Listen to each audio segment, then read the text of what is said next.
भारत में 28 राज्य और 8 केंद्र शासित प्रदेश डेफिनेटली आपने बुक्स में पढ़ा होगा, लेकिन आज के इस वीडियो में मैं बात करूंगा भारत के 8 यूनियन टेरिटरी के बारे में। और हम मैप के जरिए देखेंगे कि कहां पे कौन सी स्टेट के साथ और कौन से महासागर के साथ ये टच करते हैं अपनी बाउंड्रीज और कहां पे एग्जिस्ट करते हैं। सो चलिए वीडियो को स्टार्ट करते हैं।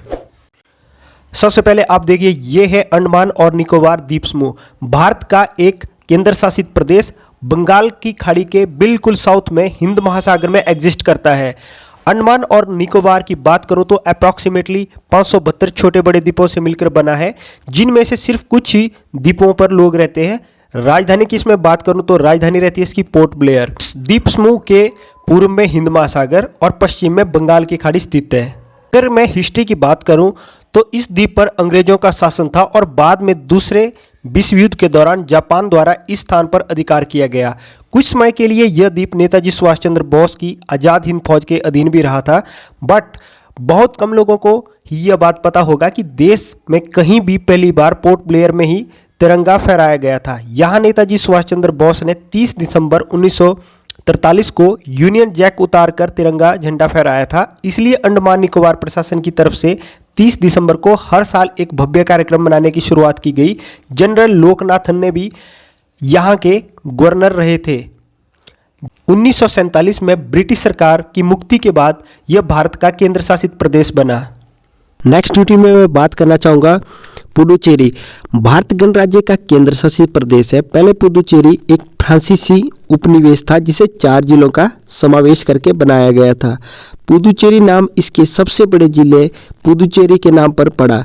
पहले पुडुचेरी का आधिकारिक नाम पौंडीचेरी था, जिसे सितंबर 2006 में बदलकर पुडुचेरी कर दिया गया। पुडुचेरी का स्थानीय तमिल भाषा में अर्थ होता है नया गांव। यह प्रदेश बंगाल की खाड़ी के बिल्कुल पूर्व में एग्जिस्ट करता है। थोड़ा सा इतिहास और भूगोल की बात करें तो यह प्रदेश लगभग 300 सालों तक फ्रांसीसी अधिकार में रहा। जनरल डुमा, जो कि एक फ्रांसीसी उपनिवेशक थे, वो पांडिचेरी के गवर्नर थे। प्राचीन समय में फ्रांस से व्यापार का यह प्रमुख केंद्र था। फ्रांसीसी संस्कृति और वास्तुशिल्प के प्रमाण आज भी यहाँ पर देखे जाते हैं। पौंडीचेरी का विकास मार्टिन ने एक समृद्ध नगर के रूप में किया था।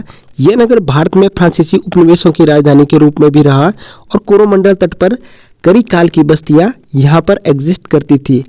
अंग्रेज फ्रांसीसी युद्ध के दौरान अंग्रेजों ने 2 बार 1745 और 1747 ईस्वी में पौंडीचेरी लेने का असफल प्रयास किया, लेकिन 1761 में वे इसे लेने में सफल हो गए। इसके साथ ही भारत में फ्रांसीसियों के साम्राज्य का अंत हो गया और पुडुचेरी के अंतर्गत दक्षिण के पुडुचेरी, कराईकल, माहे और येनम के वे क्षेत्र हैं जहां पहले फ्रांसीसियों का शासन था।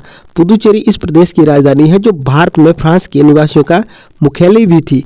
यह 138 वर्षों तक फ्रांसीसी शासन के अधीन था। 1 नवंबर 1954 को इसका भारत में विलय कर दिया गया। तो अगले वीडियो में हम बात करेंगे लक्षद्वीप क्यों इतना चर्चा में रहा और डेफिनेटली थोड़ा डीप में जानेंगे इसकी हिस्ट्री और अभी क्यों इसने सुर्खियां बटोरी।